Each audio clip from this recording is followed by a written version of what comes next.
because they're doing this to everybody. They're doing this to every one of us. And every one of the creditors that we go and take a look at, not only Credit Club, they're doing the same thing. They're refusing to answer reasonable questions. And it has to stop, and it is stopping here because this Canadian is going to be suing.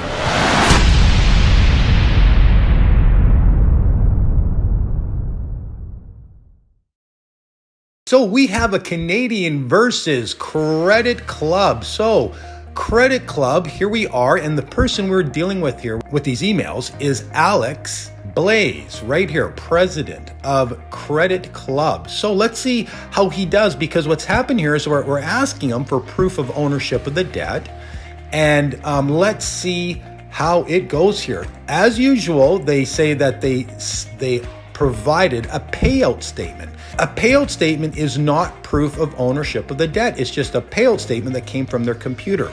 Proof of ownership of the debt is a sworn affidavit by a chartered accountant stating he looked into the ledgers and the debt has not been sold. It states in their loan agreement that Credit Club reserves the right to sell the debt at any given time after signing it. So here's another reason we're asking for proof of ownership of the debt. And as if you go really further down here, this is exactly what it states in Credit Club's contract that borrowers are signing. It says right here, we may assign or transfer any or all of the rights and title, and right there, all it says here, they can sign or transfer, that is, they can sell this debt. So they've even placed it into their contract. So here's a big reason we should be asking for proof of ownership of the debt, not to mention that it is a well-known fact that debts are bought and sold in the financial industry. We let them know that, we do need a sworn affidavit by a chartered accountant stating that he checked the ledgers and it's simply not been sold. As we take a look at this further, we sent him right here, the conveyance condition order to collect. And it's very, very clear. And we'll go over this carefully. Due to the fact Credit Club stated in the agreement they were contemplating selling the debt from the date the contract was signed, please locate the original wedding contract and prepare it for inspection, accompanied by a sworn affidavit by a chartered accountant verifying the debt was not sold and still appears on Credit Club's accounting ledgers as an asset.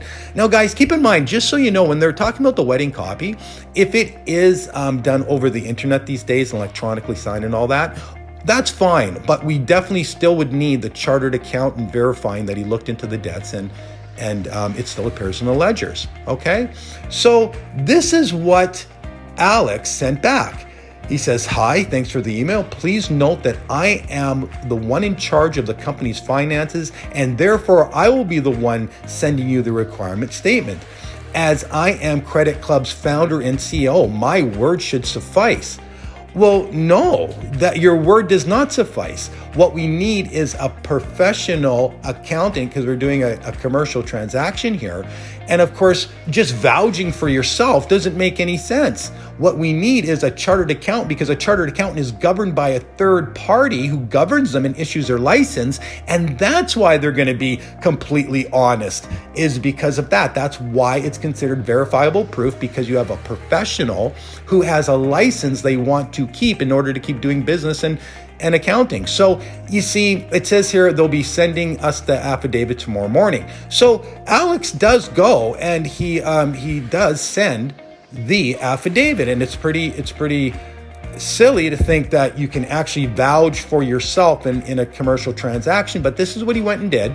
And, at least I guess he's trying, but he's not really understanding what this is all about. It's about getting a third party, such as a chartered accountant, a professional, who is going to look into it. And, of course, somebody just swearing for themselves, that doesn't cut the cheese at all. So as we go back, we actually mentioned this to him. We said, an affidavit from a CEO of a company stating they still own the debt is not verifiable proof. Reason being is that you would be considering a conflict of interest, which is pretty obvious.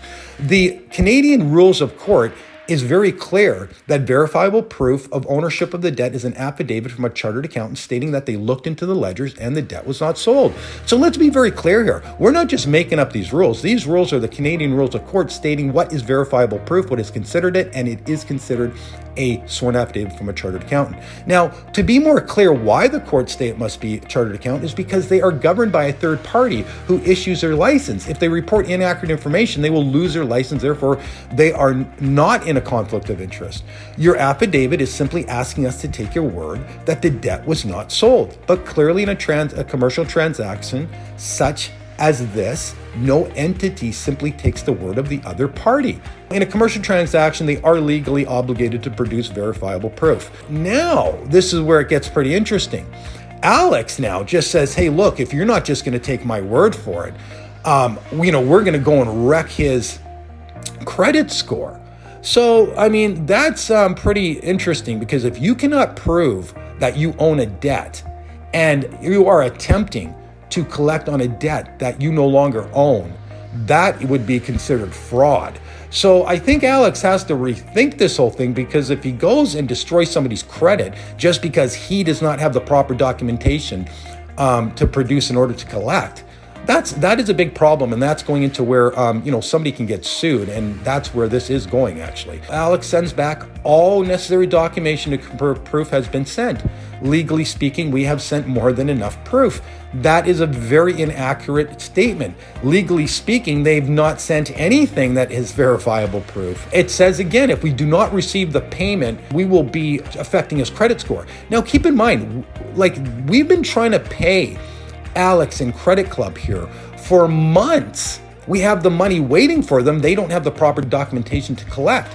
So saying that an entity does not have the money and going to wreck their credit score when it's been documented fully that we do have the money, we're trying to hand it over to you, you just need to prove you own the debt. And now he's saying that, oh, well, I'll tell you what, I'm just going to go and destroy a Canadian's credit just like that, even though he knows at this point he has not produced the proper documentation. And if he's saying that legally speaking he has, that is very inaccurate information, okay? What we did here is that we let him know that we're going to be forwarding this to senior advisors, and we're going to be starting an investigation on this, and reiterating the fact that verifiable proof from the court of the Canadian rules of court is very clear. It's a chartered accountant stating he's looked into the books and it's not been sold.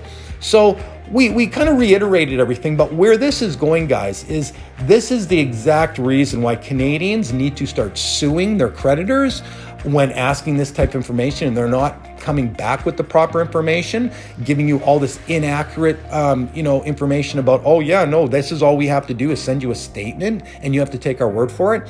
This is why we must get behind these Canadians who are actually brave enough to sue their creditors, because they're doing this to everybody. They're doing this to every one of us. And every one of the creditors that we go and take a look at, not only CreditClub, they're doing the same thing. They're refusing to answer reasonable questions, and it has to stop. And it is stopping here, because this Canadian is going to be suing CreditClub and Alex right here, because he just destroyed this man's credit.